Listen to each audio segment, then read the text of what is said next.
얼마 전에 어떤 사람을 만나봤는데 그 사람이 저한테 그런 얘기를 해요.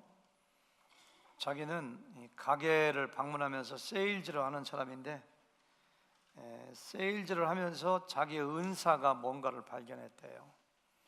은사가 뭔가요? 라고 물어보니까 보통 10집이나 20집을 방문하면은 자기가 가져간 물건을 하나 살까 말까 그런대요. 근데 문전박대를 많이 당하기도 하고 무시를 당하기도 하는데 이상하게 물건을 가지고 가서 선전하고 성령을 이야기하고 사라고 이야기했는데 받아들이지 않고 화를 내는 사람도 있고 자기를 무시하는 사람도 있고, 그런데 이렇게 문전박대를 당하면서 거기 나올 때 기분이 안 나쁘더라는 거예요. 자기가 10집이나 15집이나 20집 방문해서 하나 팔까 말까 하는데 기분이 안 나쁘고 만나는 게 너무너무 기분 좋대요. 사람들 만나는 게. 자기가 세일즈의 은사가 있구나 이거 발견했다고 그런 얘기 하더라고요. 왜 그러냐라고 하니까 자기는 자기가 가지고 간 물건이 그 사람에게 이익이 되고 사는 사람에게 도움이 될 걸 확신하기 때문에 안 사면 안 사는 사람이 손해이지 자기가 손해가 아니기 때문에 그런 자부심을 가지고 있다고 그런 이야기를 하더라고요. 세일 전하는 거하고 복음 전하는 거하고 비슷한 점이 참 많습니다. 복음을 전하면은 여러 가지 반응을 보이는 사람들이 참 있어요. 제가 얼마 전에는 어떤 목사님하고 둘이 어디를 방문했는데 그 목사님이 잠깐 틈을 내 가지고서 그분에게 복음을 전하더라고요. 교회 다니시는가요? 예수님 믿으시는가요? 이렇게 하니까 그분이 승질을 내면서 처음 보는 사람한테 왜 쓸데없는 얘기하느냐고 막 짜증을 내더라고요. 그런 일을 한번 당하면은 정말 사기가 떨어집니다. 이게 복음 전하기가 싫어져요. 그렇죠? 오늘 말씀해 보면은 사도들이 재판받으면서 대제사장들이 그런 얘기예요. 예수의 이름으로 가르치지 말고 전하지 말라고 엄히 얘기했는데 너들 이렇게 자꾸만 복음 전하고 그러는 거 보니까 믿는 사람들 세력을 많이 만들어서 예수의 피를 우리에게 돌리고자 우리를 죽이려고 하는 거 아니냐. 그러니까 제자들이 사도들이 거기서 복음을 증거해요. 복음을 증거하니까 그 복음을 받는 사람들의 세 가지 반응이 있는데요. 첫 번째 대제사장들 반응도 있고 가말리엘의 반응도 있고 또 사도들의 반응도 있어서 오늘 설교 제목이 바로 뭐예요? 복음에 반응하는 세 종류의 사람들. 같이 한번 들으면서 은혜를 받는 시간 됐으면 좋겠습니다. 33절을 먼저 보실까요? 다 같이 시작. 그들이 듣고 크게 노하여 사도들을 없이하고자 할세. 그들이 듣고, 그들이 누구예요?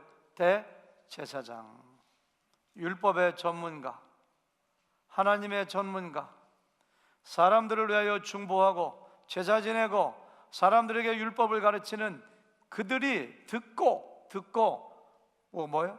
크게 놓아요.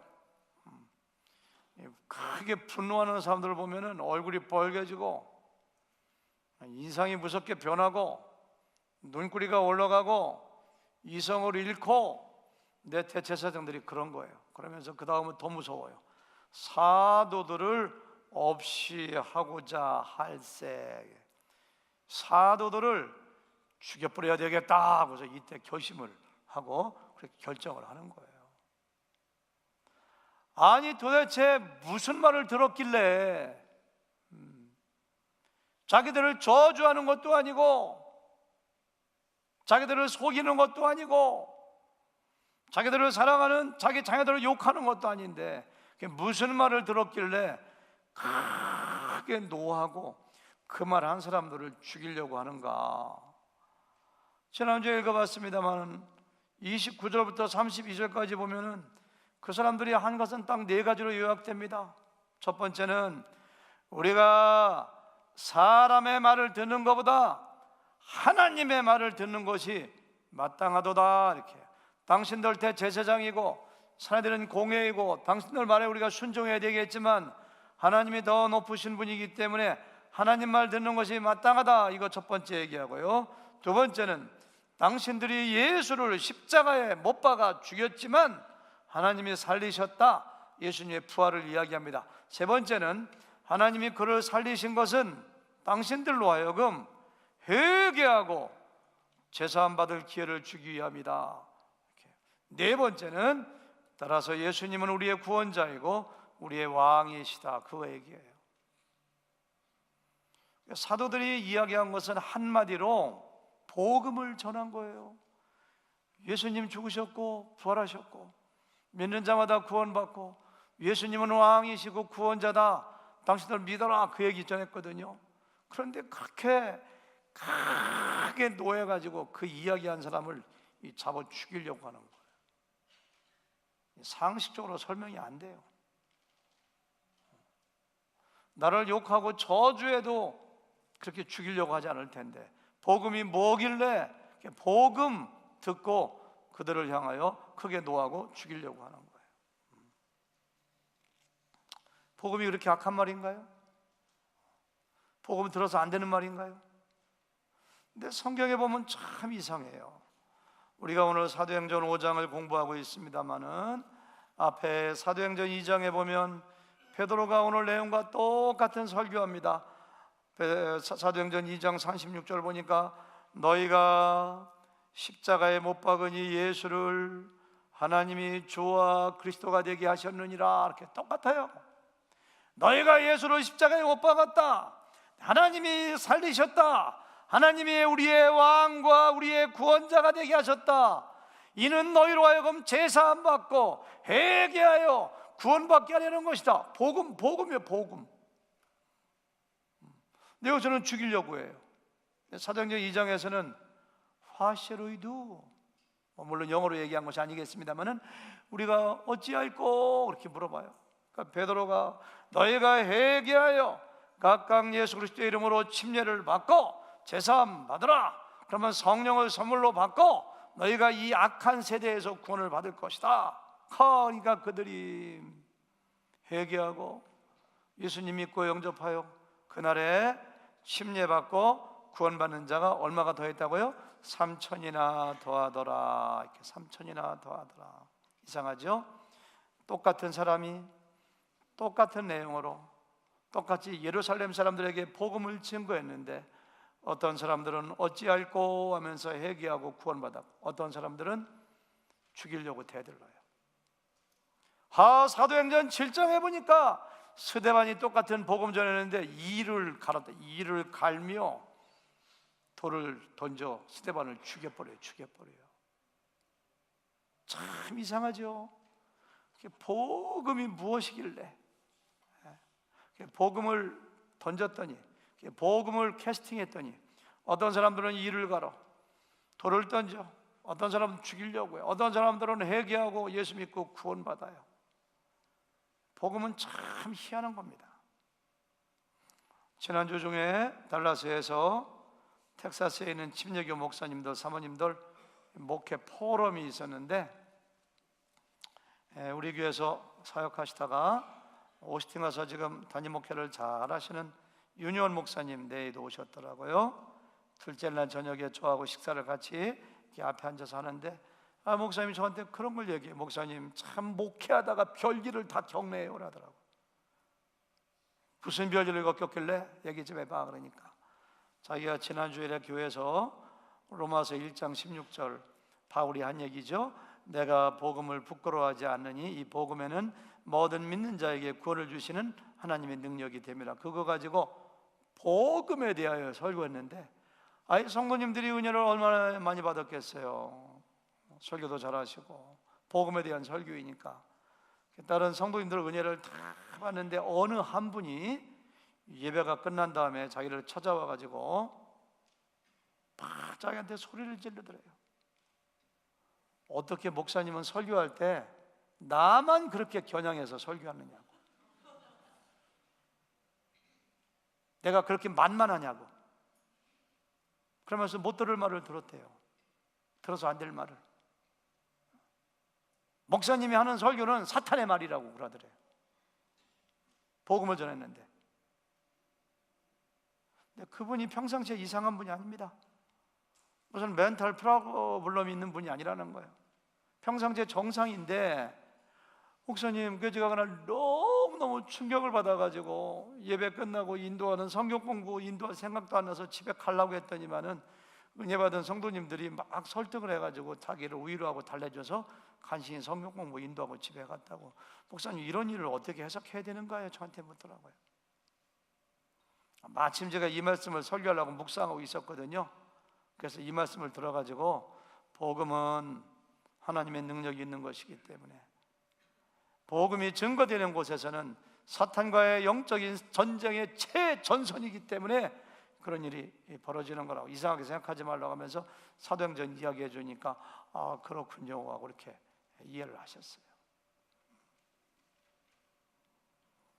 복음을 전할 때 복음을 듣고 회개하고 예수님 믿으면은 사탄의 종되었던 사람이 구원받아 하나님의 자녀가 됩니다. 영적인 전쟁입니다. 영적인 전쟁. 그러니까 복음을 전하는 현장에서 별일이 다 벌어져요. 별일이 다 벌어져요. 고린도후서 4장 3절 4절 보니까요, 현대인 성경으로 제가 읽어볼까요?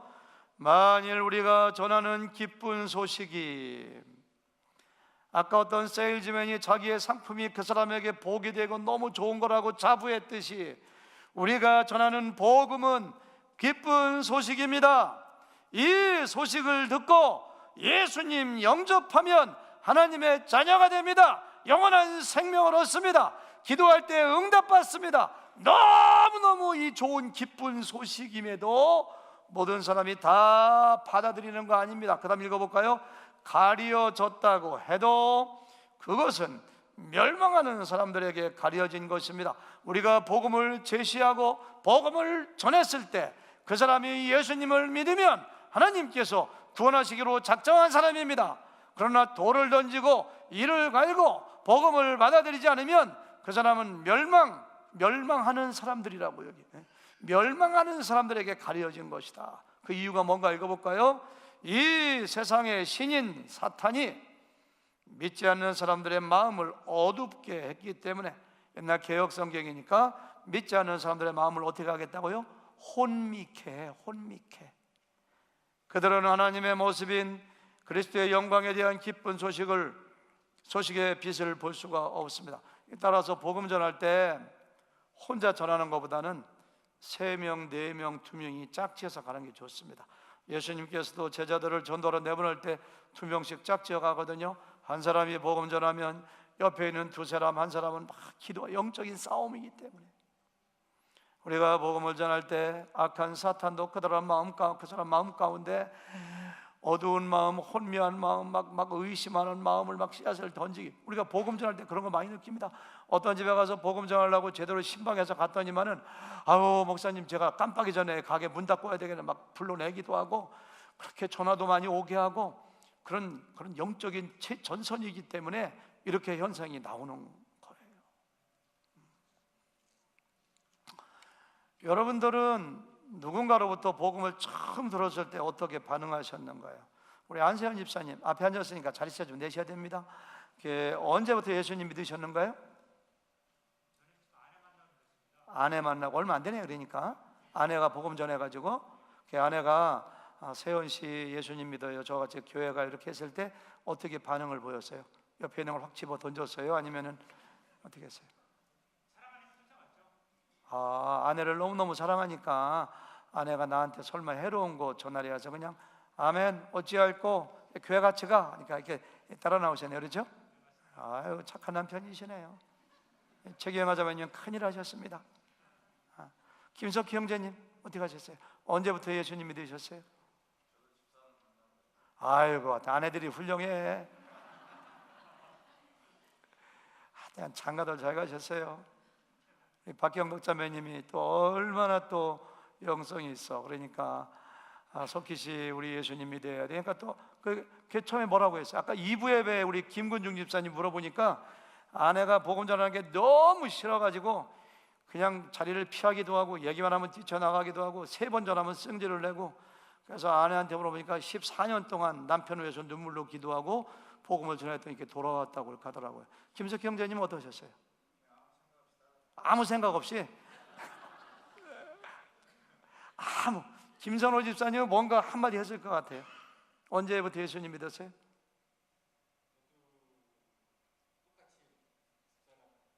우리 남편들은 착한 사람들 많이 있어. 아내가 얘기하면 다 따라와 그냥. 오늘 세 분은 집에 가서 아내한테 한 번씩 절 좀 하세요. 나한테 복음 전해주시니 감사합니다. 그렇죠?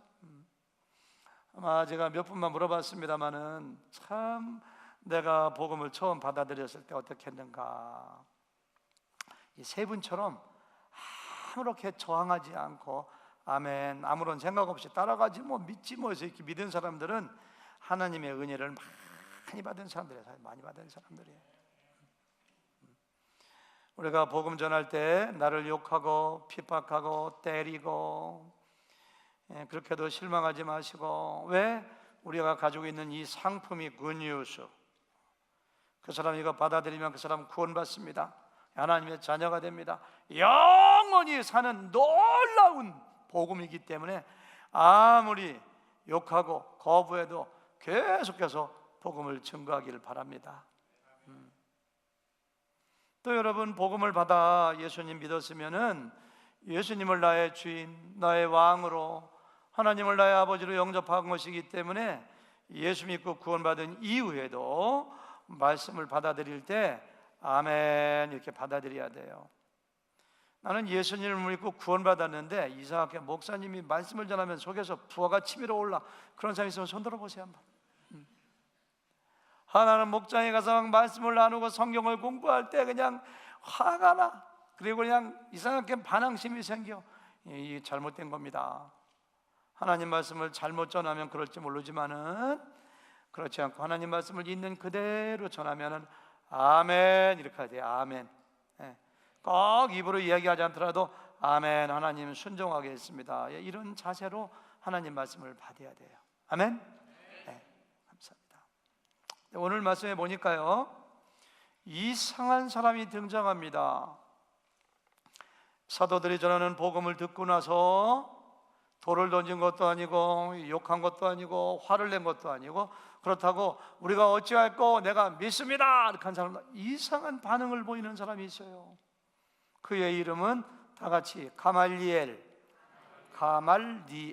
하는 사람이에요. 가말리엘. 여러분, 가말리엘 이름 많이 들어봤나요? 어디서 들어봤나요? 우리 이근희 집사님 어디서 들어보셨어요? 가말리엘 누구예요? 아는 사람이에요? 바울의 스승. 성경을 많이 읽으시네요. 사도행전 22장 3절에 보니까 바울이 복음을 증거하면서 자기 간증을 하면서 이런 간증을 합니다. 나는 유대인으로 길리기아 다소에서 났고 이 성에서 자라 가말리엘의 문화에서 우리 조상들의 율법의 엄한 교훈을 받았고, 이렇게 했어요. 가말리엘에게서 배웠다는 거예요. 그러니까 사도 바울을 가르칠 정도로 율법에 탁월한 교사이니까 얼마나 훌륭한 사람이겠어요. 그 당시에 이스라엘 사람들이 가말리엘을 뭐라고 불렀느냐니까 율법을 너무너무 잘 알고 해석을 너무너무 기가 막히게 하니까 율법의 아름다운 자체야 이렇게 돼. 그 사람 율법의 아름다움이야 이렇게 돼. 그 사람을 향해서.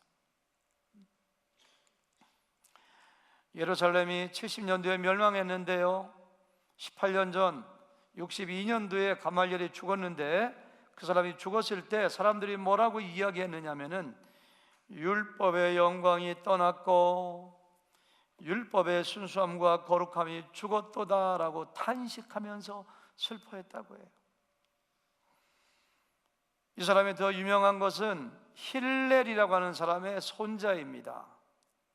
그 당시에 예수님 시대를 전후해서 이스라엘에게는 율법의 위대한 두 산맥, 두 학파가 있었는데, 하나는 샴마이라고 하는 사람을 수장으로 하는 샴마이 학파, 한쪽에는 힐렐이라고 하는 사람을 수장으로 하는 힐렐 학파가 있었는데, 가말리엘이 누구라고요? 힐렐이라고 하는 사람의 손자였다는 거예요. 그러니까 34절에 보니까 이렇게 기록하고 있습니다. 다 같이 읽어볼까요? 바리새인 시작.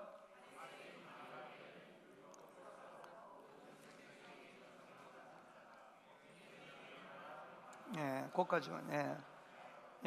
거기까지. 모든 백성에게 존경을 받는 자. 가말리엘 하면 다 알아. 와, 그분 말은 맞아. 이렇게. 그러니까 재판을 하다가 가말리엘은 바리새인입니다. 이 사람은 사두개파 사람이 아니라 제가 한마디 하겠소. 일어나서 뭔가 한마디 하니까 이 재판장이 조용하고 무슨 말 하는 거 이렇게 딱 듣고 있는 거예요. 35절 보니까요, 말하되 이스라엘 사람들아, 너희가 이 사람들에게 대하여 어떻게 하려는지 조심하라. 여러분들 지금 보니까 12사도를 죽이겠다고 결의하고 죽이려고 하는데 신중하게 생각해야 됩니다. 조심하라. Be careful. 함부로 죽이는 거 아니야. 이렇게 얘기하는 거예요. 그 이유를 이야기하는데요, 두 가지 이유를 이야기합니다. 36절 먼저 보실까요? 다 같이 시작. 이전에 드다가 일어나 스스로 선전함에 사람이 약 400명이나 따르더니 그가 죽임을 당함에 따르던 모든 사람들이 흩어져 없어졌다. 여러분들 지금부터 40년 50년 전에 드다라는 사람 알지 않느냐? 드다가 이단 종파의 수장이 되어가지고 기록해 보니까 내가 요단강 물을 다 말려버릴 거야 막 이렇게 이 사람이 했대. 어떤 기록해 보니 사실인지 모르겠어요. 그러다가 이단으로 낙인 찍혀가지고 이 사람 죽임을 당함에 그 사람을 쫓던 400명이 지금 씨가 있느냐? 다 흔적도 없이 사라지지 않느냐? 이렇게 드다 얘기를 들어요. 그 다음에는 유다 이야기를 합니다. 37절 다 같이 시작. 그 후 호적할 때 갈릴리의 유다가 일어나 백성들을 깨어 따르게 하다가 그도 망한즉 따르던 모든 사람들이 흩어졌느니라. 우리 유다가 누군지 몰라요? 근데 많은 사람들이 로마에 대하여 항거하기 위하여 과격하게 백성들을, 사람들을 군사로 모집해서 선동하고 싸우던 사람이라고 이야기하는데 사실은 잘 모르겠어요. 유다를 봐라. 사람들을 깨고 선동해가지고 막 나가다가 자기가 망하니까 쫓아다니는 사람들 다 흩어지지 않느냐. 두 가지 예를 들면서 37절 38절 39절 시작. 이제 내가 너에게 말하노니 이 사람들을 상관하지 말고 버려두라. 이 사상과 소행이 사람으로부터 났으면 무너질 것이요 만일 하나님께로부터 났으면 너희가 그들을 무너뜨릴 수 없겠고 도리어 하나님을 대적하는 자가 될까 하노라 하니. 야, 이와 같이 베드로, 요한, 야곱 12명의 사도들이 뭐라고 막 떠들고 다니는데 이것이 사람에게서 나왔으면은 드다처럼 유다처럼 끝날 거야. 잠잠해질 거야. 그러나 하나님께 나왔다면 너희들이 이것을 막을 수가 없어. 하나님을 거역하는 거야. 그러니까 이 사람들 내버려 두어 이렇게 얘기하는 거예요. 기가 막힌 논리를 가지고 얼마나 합리적이고 타당한지 아무도 반대할 사람이 없어요. 그러니까 40절 함께 보실까요? 시작. 그들이 옳게 여겨 사도들을 불러들여 채찍질하며 예수의 이름으로 말하는 것을 금하고 노니. 그들이 옳게 여겨, 대제사장 사도급회 사람들이 옳게 여기면서 옳게 여겼으면 놓아주면 얼마나 좋아. 또 무슨 심보로 사도들을 불러다가 채찍질하고 예수의 이름으로 말하는 것을 금하고 놓아주었다. 이렇게 성경을 읽을 때 늘 질문을 던져야 돼요. 가말리엘이 어떤 사람인가? 가말리엘은 왜 이렇게 얘기했을까? 이거 입장 어떻게 생각하세요? 가말리엘이 이렇게 얘기한 의도가 뭐예요? 의도가? 에? 기본적으로는 살려주려고. 김기영 전사님 얘기해 보세요. 예, 가말리엘이 이렇게 그 얘기한 의도가 뭐예요? 물론 개인적으로 얘기해야죠. 학자적인 양심이 있다. 이현수 선교사님 지금 표정이 어째 저렇게 얘기할까 이상한 표정을 지는데 어떻게 생각하세요, 이현수?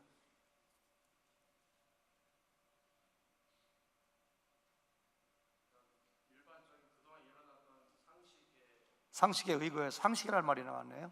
학자적인 양심도 나왔네요. 살려주려고도 나왔네요. 근데 제가 보기에는 물론 그런 것도 있습니다만은 이 사람은 바리새파 사람입니다. 사두개파하고 바리새파 두 파가 있었는데 두 사람들은 끝까지 대립하고 싸우고 갈등하는 사람들이에요. 그냥 교리가 달라요. 사두개파 사람들은 주로 대제사장 그룹 그런 사람들인데 이 사람들은 천사가 없다고 믿어요. 부활도 없다고 믿어요. 영혼도 없다고 믿어요. 바리새파 사람들은 서기관들을 중심으로 그런 사람들인데, 그러니까 서기관이잖아요. 그러니까 율법 학자니까 이 사람들은 부활도 있고 천사도 있고 영혼도 있고 교리가 다르다 보니까 재판할 때도 라이벌 의식 가지고 싸우고, 그러니까 대제사장들을 중심으로 한 사두개파 사람들이 사도들을 재판하면서 독단적으로 독주하니까 견제하고자 하는 의미도 좀, 정치적인 의도도 있었던 것 같아요. 지들 마음대로 해? 그런 것도 있었지 않는가. 그리고 지금 말씀하신 대로 지혜 있는 사람입니다. 사실은 대단한, 얼마나 논리적, 어느 누구도 반발하지 못해요. 하나님께 나왔으면 여러분들이 막지 못하고 사람에게서 나왔으면 죽이지 않아도 끝나, 그런 얘기잖아요. 너무 논리적이고 학자의 양심 가지고. 가장 정확한 표현은 하나님께서 사도들을 구원하시는데 가말리엘을 사용한 거예요. 그런 걸, 정치적이 됐건 학자의 양심 가지고 됐건 하나님이 가말리엘을 사용해서 제자들을 아직까지 죽지 않고 구하는데 사용받았어요. 성경에 보면 그런 예가 참 많습니다만은 하나님께서는 믿지 않는 사람들을 사용하시기도 합니다. 많이 사용해요. 가말리엘은 훌륭한 사람입니다. 사도들 입장에서 볼 때 은인입니다. 너무너무 합리적이고 지성적이고 양식이 있는 사람입니다. 좋은 사람이에요. 좋은 사람. 그런데 그럼에도 불구하고 복음에 대한 반응이라고 하는 입장에서 본다면은 이스라엘에 대한 견해가 달라져요. 사실은 자기 귀에 복음이 들어왔을 때 가장 먼저 이 예수님을 믿고 신앙을 고백할 사람이 가말리엘입니다. 왜냐하면 가말리엘은 창세기부터 시작해서 출애굽기, 욥기, 시편, 이사야, 역대상, 역대하 모든 성경을 다 머릿속에 꿰고 있는 사람입니다. 해석도 정확하게 하는 사람입니다. 근데 구약 성경이 뭐예요? 예수님에 대하여 이야기하고 있거든요. 구약 성경 창세기부터 말라기까지 전체 주제가 예수님께서 말씀하신 대로 예수님을 가르치고 있어요. 예수님이 베들레헴에서 태어날 것, 처녀에게 태어날 것, 이집트로 피난 갈 것, 갈릴리에서 복음을 전할 것, 나사렛에서 성장할 것, 그리고 어떻게 무슨 사역을 하고 무슨 기적을 일으키고 어떻게 잡히고 어떻게 십자가에 못이 박히고 제비를 로마 병정들이 나누어 뽑아 옷을 나누어 가지고 어떻게 죽고 어떻게 부활할 것 성경에 다 기록되어 있는데, 밥만 먹으면 그 연구하고 가르치는 가말리엘 율법 교사가 예수님이 바로 구원자인 것을 몰라봤다는 사실은 참 이해가 안 돼요. 사도들이 복음을 전하기 전부터 예수님을 구원자로 알아봤어야지. 재판을 받다가 사도들이 이분이 메시아라고, 너희가 십자가에 못 박아 죽였지만 하나님이 살리셨다고, 부활했다고. 구약 성경의 부활에 대한 예언이 얼마나 많이 나와요. 그런데 이 사람은 그걸 몰라봐요. 그리고 아까 상식이라는 얘기했죠. 상식적으로, 학자적인 양심 가지고 논리적으로, 지성적으로만 이야기하는 이 모습을 우리가 바라보게 돼요. 여러분, 우리가 복음을 전하다 보면은 이런 종류의 사람들을 참 많이 만나요. 복음 전하는 나를 미워하고 돌을 던지고 핍박하는 것도 아니고, 그렇다고 선뜻 예수님 믿겠다고 예수님 영접하는 것도 아니고, 맞는 소리를 하는 것 같기는 같은데 예수님이 영접을 안 해요. 그런 사람 많죠, 주변에. 예수님 믿고 교회 나오세요. 언젠가는 나가야지 뭐. 근데 바빠, 지금은 나중에 은퇴하고 나갈게, 이렇게 하는 사람도 있고요. 믿겠다고 하는 것도 아니고 안 믿겠다고 하는 것도 아니고, 지금은 내가 애들 때문에 안 돼. 애들 지금 그냥 주일마다 내가 그냥 콘서트 데리고 가야 되고 골프 연습장 가야 되는데 아직은 아니야. 근데 언젠가는 믿을게 내가. 뭐 이익하는 사람들이 있잖아요, 그렇죠? 그럼에도 불구하고 우리는 끝까지 포기하지 말고 그 사람에게 복음을 증거해야 돼요. 그런 사람 만나면 참 힘 빠져요. 속으로는 그래, 속으로 말로 하면 안 됩니다. 속으로는 그래, 지옥이나 가라 막 이렇게 하고 싶어. 그렇죠? 네, 그러면 안 돼. 아까 2부 예배 어떤 자매님처럼 14년 동안 남편을 위해서 눈물로 기도했대요. 기회가 있을 때마다 예수님이더라고 전했대요. 그러니까 자기가 이렇게 굴복해서 나왔다고 맨 앞에 앉으신 집사님 그런 얘기 하시더라고요. 우리가 복음을 전하다 보면은 생고구마도 많습니다. 젓갈로 찍어봐도 그렇게 불을 뗀 것 같은데 안 익었어 아직도. 젓가락에 조금 들어가는 3분의 1쯤 익은 고구마도 많아요. 어떤 건 반 정도 익었어요. 어떤 건 다 익어서 물렀어요. 꺼내서 먹어야 되지. 구원받은 거예요 그 사람은. 생고구마가 있다고 해서 이 고구마는 왜 이렇게 안 익어 해서 복음 전하는 걸 중단한다면 그 사람이 어떻게 구원을 받겠어요? 군불을 계속 떼야지. 솥단지 밑에다가 계속 불을 떼는 거야. 그래야지 고구마가 익지. 불을 뗀다는 것은 계속해서 복음 전하는 것이고 계속해서 그를 위해서 기도해 주는 것이고, 그래서 잃은 양 한 사람 찾기 30일 작정 기도도 하고 우리가 계속 불 떼는 거예요. 불 떼는 거예요. 어떤 분이 그런 표현을 했더라고요. 현대에 있어서 알지 못하는 처음 만나는 사람에게 단 한 번 복음 전해서 회개하고 돌아오는 사람은 없다. 그것이 있다면 그것은 전도의 신화이다. 이렇게 했더라고요. 한 번 처음 만나는 알지 못하는 사람에게 단 한 번 복음 전해서 회개하고 돌아오는 사람이 있다면 신화래요. 신화. 신화는 없는 일이잖아요, 그렇죠? 이 얘기는 무슨 얘기냐면은 전도라는 것은 물론 모르는 사람에게도 복음 전해야 됩니다. 세네칼 가가지고 우리 장 집사님하고 허진 목사님과 시골 가가지고 처음 만나서 막 복음 증거해가지고 그 영접한 거 이렇게 사진으로 보내놨더라고요. 어제 그저께 보니까 선교지 같은 데서 바울도 굉장히 많습니다. 근데 현대 문명 사회에서 사람들이 얼마나 마음들이 닳고 달았는지 처음 만나가지고 복음 전해가지고 나 예수님 믿겠습니다.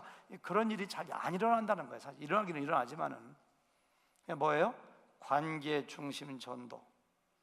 모르는 사람에게 복음 전하는 것도 중요하지만은 내가 알고 있는 내 친구들, 내 형제 자매들, 친척들, 사업 동료들, 아는 사람들에게 단 한 번이 아니라 뭐예요? 예수님 또 전하고 또 전하고 또 전하고 다른 사람에게 전하고 이렇게 해서 그 사람을 결국은 이렇게 구원시키는 것. 그러니까 가말리엘 같은 사람 많이 만납니다. 절대 포기하지 말고.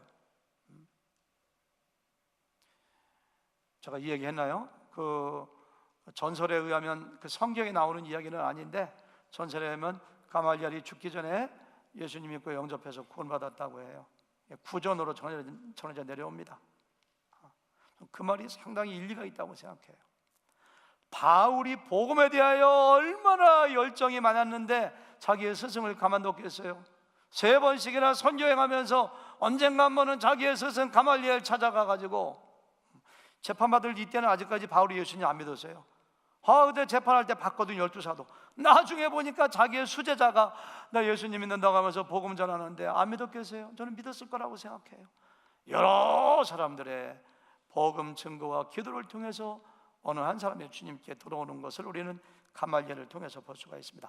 3번째 부류의 사람들이 있는데요, 사도들입니다. 사도들. 대단한 사람들입니다.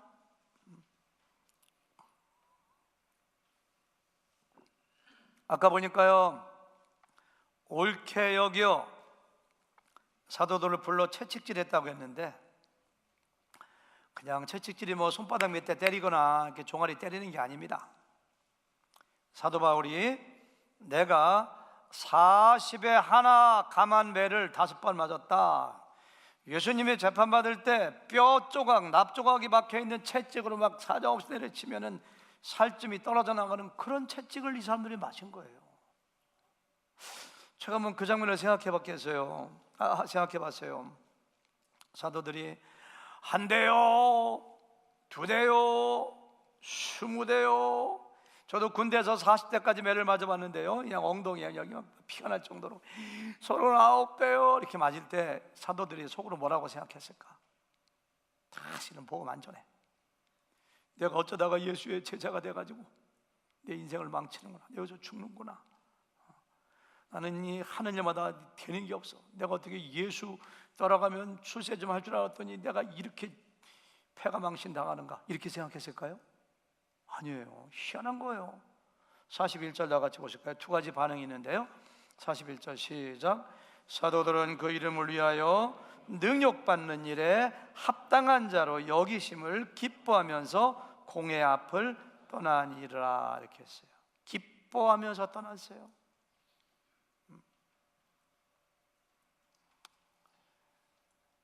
내가 누군가를 너무너무 사랑하면은 그 사람을 위해서 내가 희생하고 그 사람 때문에 농역받는 것도 기뻐할 수가 있어요. 하나님은 아무에게나 고난을 주지 않습니다. 믿음이 약한 사람 불러다가 이렇게 채찍을 때리면 저 안 믿겠습니다 이렇게 믿음을 배신하면 어떻게 해요? 그러니까 하나님께서 보기에 사도들은 이 정도에도 괜찮아 해서 예수님의 이름을 위하여 능욕받는 거에 대하여 합당하게 여기심을 하나님에게 인정받은 거예요. 그 인정받은 것을 기뻐하면서 떠났다고 했어요. 여러분들이 가장 사랑하는 사람이 누구인가요? 아내를 가장 사랑하는가요? 자녀를 사랑하는가요? 아니면 손자, 손녀를 사랑하는가요? 내가 너무너무 사랑하면 그 사람 위해서 목숨도 내놓고 그 사람 위해서 고생도 하고 그 사람 위해서 내가 누구한테 욕을 먹어도 내가 기뻐하는 것처럼 제자들은 예수님을 너무너무 사랑했기 때문에 능욕받는 것도 기뻐했다고 여기서 성경에 기록하고 있습니다. 여러분, 사람은요 자기가 가장 가치 있다고 여기는 거에 자기를 희생합니다. 제자들은 목숨까지 버리는 거예요. 복음 전하다가. 왜 그런지 아세요? 이 복음 전하는 것이 세상에서 가장 가치 있다고 여기기 때문에. 어제 그저께 인터넷 신문에서 봤는데 지구 온난화가 얼마나 심각한지 북극의 얼음이 녹고 남극의 얼음이 녹고 야단나는데 히말라야산 정상에 있는 얼음과 눈까지 녹고 있다네요. 거기 있는 얼음이 녹으니까 뭐가 문제냐면은 1920년대부터 지금까지 약 100년 동안에 히말라야산을 정복하다가 죽은 사람이 300명 정도 되는데 시신을 못 가져왔잖아요. 굴러 떨어졌으니까. 근데 얼음이 녹으니까 이렇게 시신이 저 밑에 새까맣게 누워있는 거야. 빨갛게 옷 입고. 그 시신 하나 치우려면 헬리콥터로 가가지고 건조하는데 4만 불 내지 5만 불이 든대요. 근데 시신을 방치할 수가 없잖아요. 치워야 되잖아요. 돈이 없어서 문제이기도 하지만은 더 큰 문제는 그 유가족들이 시신을 가져오지 말라고 한대요. 거기다 그냥 두라고 한대요. 왜냐니까 우리 아버지는, 우리 할아버지는, 우리 오빠는 등산하는 걸 너무너무 가치 있게 여겨서 등산하다 죽는 것을 영광으로 여겼대요. 그리고 자기의 시신이 거기에 묻혀 있길 바란다는 거예요. 그걸 우리는 잘 이해가 안 돼요. 등산이 뭐길래 목숨을 버리고 시신도 거기에 두라고 하는지. 유가족들의 반대 때문에 시신을 치우기가 가장 어렵다는 걸 기사로 어제 그렇게 났더라고요. 사람은 가장 가치 있는 걸 발견하면 그걸로 해서 목숨을 던지는 존재가 사람이에요. 근데 그 가치는 객관적으로 검증돼야 돼요. 제가 등산가들 들으면 섭섭하겠지만 등산하다 죽는 것은 객관적으로 자기만 좋은 거지. 남편 보내고 그 아내 어떻게 하려고, 부모 어떻게 하려고. 객관적으로 검증되려면 가치는 영원성이 있어야 돼요. 내가 좋아하는 취미가 있다, 뭐가 있다, 너무너무 좋아. 그거 할 때 모든 거 다 잊어먹어. 근데 그 순간만 자기에게 쾌락을 주는 것이기 때문에 가치라고 할 수가 없어요. 그것은 내가 죽은 다음에도 나에게 영향을 미쳐야 돼요. 이게 복음이지, 복음. 진정한 가치는 하나님께 인정을 받아야 돼요. 하나님께 나의 인생의 주인이심. 복음 전하는 것은 하나님이 기뻐하시는 것입니다. 하나님께 영광 돌리는 것입니다. 복음 전할 때 하나님이 기뻐하시고 하나님께서 영광 받으시고, 복음을 받는 사람은 영원한 생명을 얻어 천국에 가고, 복음을 전하는 나는 하늘의 상급을 받는 것이기 때문에 영원한, 사도들은 이런 걸 배운 것이 아니지만 알았어요, 그것을.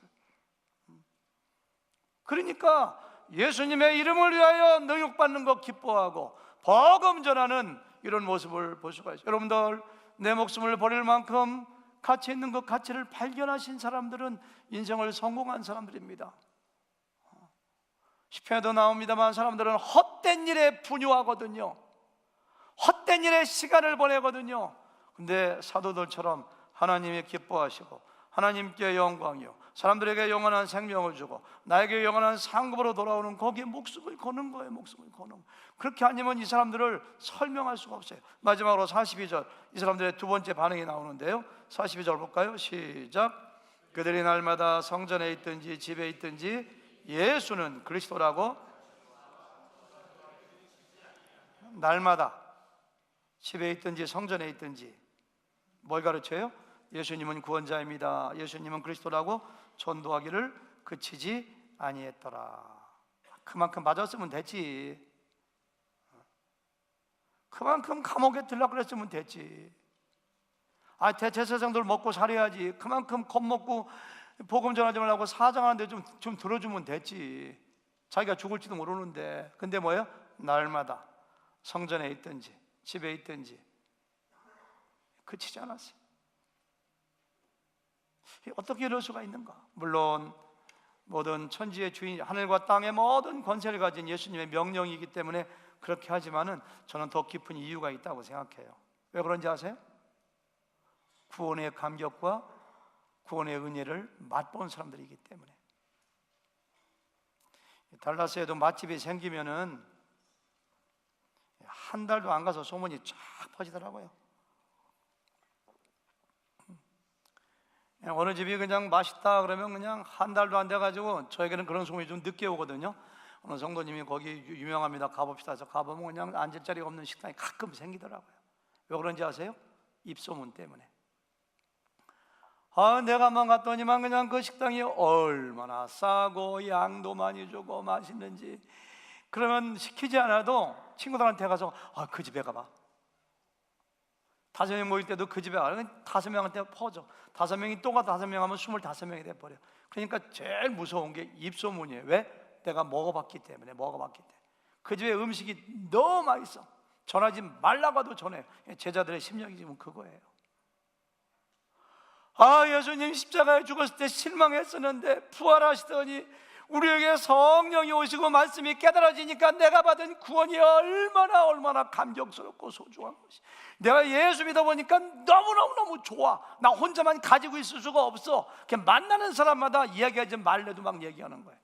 제가 한 2주일 전인가 우리 교회 어떤 가정에 신방 갔더니 우리 교회 자매님이 그런 간증을 저한테 하시더라고요. 이제 이름은 얘기 안 합니다. 자매님이 목사님, 제가 옛날에는요 약간 그냥 너무너무 막 우울증 증세도 있고요, 막 화가 나고 막 마음에 만족이 없고 기쁨이 없었는데 남편도 왜 이렇게 미운지 그냥 살아야 되나 안 살아야 되나 맨날 생각했는데, 제가 그냥 하늘에 껴가지고서 말씀 듣고 복음 듣고 이렇게 해서 막 하니까 남편이 이렇게 이뻐지네요.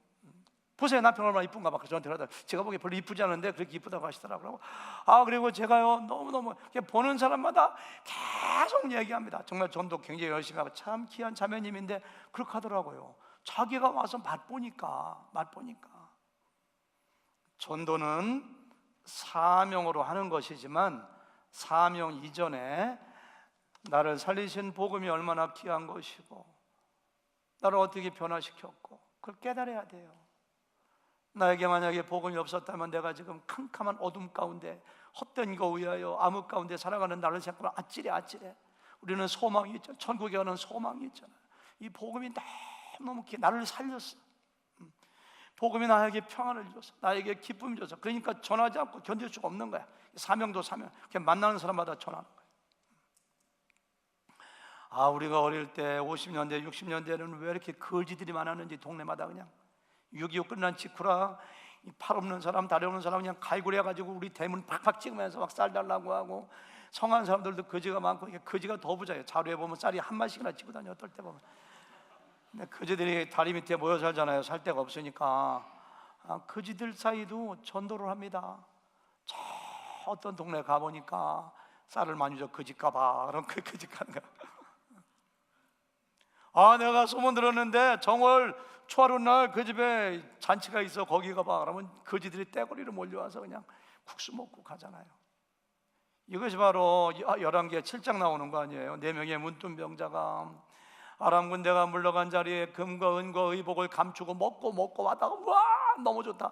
자, 사마리아 성이라는 사람들이 막 굶어 죽어가고 자식을 잡아먹고 하니까, 야, 우리가 이 좋은 소식을 전하지 않으면 우리 위에 벌이 내린다. 빨리 가서 전하자. 그래서 뛰어들어가서 나와보세요, 먹을 거 있습니다. 저는 이게 복음이라고 생각해요.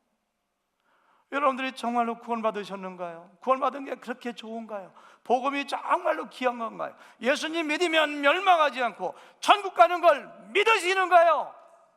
근데 왜 안 전하세요? 전해야죠. 만나는 사람마다 전해야죠. 복음을 풀로 전해야죠. 전하지 못하면 우리 교회 좀 나와보세요. 전하지 못하면 예수님 믿어보세요. 너무 좋아요. 구원받아요. 구원. 나머지 역사는 성령께서 하시는 거예요. 그러니까 사도들이 그런 거예요. 그런 거. 복음이라는 것은 사명으로 전하지만 내가 예수 믿고 너무 기쁨과 감격과 은혜가 막 차고 넘치니까 복음은 내 입에서 흘러 넘치는 거예요. 한국에 갔더니 그냥 믿지 않는 친구들 보니까 그냥 너무 불쌍해서, 야, 너희들 언제까지 이렇게 술 먹을래? 좀 예수님 믿어라. 그게 복음이요, 복음. 이상합니다. 그런 말 듣고 예수님 믿어요. 제가 먼저 얘기했잖아요. 대학교 1학년 때 종강 파티 하고 제가 자취방에 와 있더니 2명의 친구가 막걸리 몇 사발 이렇게 노란 양푼에다 받아가지고 왔더라고요. 그래서 제가 한 말이 그거예요. 너희들 언제까지 이렇게 술 먹을래? 너희들 좀 교회 좀 다녀봐라. 그러니까 두 녀석이 그 말 듣고 예수님 믿어서 지금 한 사람은 인천에서 목회하고 한 사람은 그냥 감리교 권사님으로 있잖아. 그냥 믿는 거예요. 그런 말 가지고도 예수 믿는 게 너무 좋아. 사도들이 그런 심정이었다고 생각해요. 날마다 집에 있을 때든지 성전에 있을 때든지 예수는 그리스도와 가르치고 전하기를 그치지 아니했더라. 여러분들 사도들처럼 복음에 반응했으면 좋겠어요. 가말리엘도 아닙니다. 대제사장도 아닙니다. 사도들처럼 복음에 대해서 민감하게 반응하고 복음에 헌신된 사람 되시기를 예수님의 이름으로 축원합니다.